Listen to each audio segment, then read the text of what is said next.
Tensions have reached a boiling point in the Middle East as the US forces launched a recent missile attack against the Houthi forces in Yemen. This bold move came in the wake of President Joe Biden's pledge to protect maritime trade in the Red Sea. The ripples of this commitment are being felt far and wide, with the world watching closely.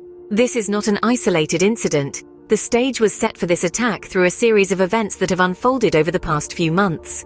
The US and the UK have repeatedly targeted the Iran-backed Houthi movement with dozens of attacks, leading up to this recent missile strike. Washington claimed a radar facility had been hit before this attack, a claim that further stoked the embers of conflict. The US Central Command announced early this morning that guided missile destroyer Carney had launched Tomahawk missiles, aiming to reduce the Houthis' ability to wage attacks on vessels, including commercial ones. The Houthi movement's television channel, Al Masirah, reported that the US and UK targeted the capital, Sana'a. Last Thursday's attack, which involved war drones, ships and submarines from the US and UK, has heightened concerns about the escalating conflicts in the region.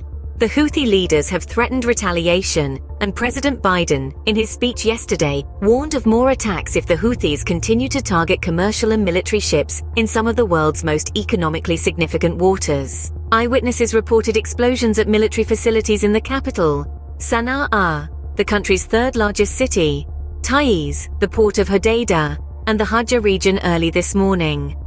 The Houthis, who control much of the capital and a large part of the country's west and north, announced that 5 people were killed in Thursday's attack and vowed to continue their attacks on ships in the region.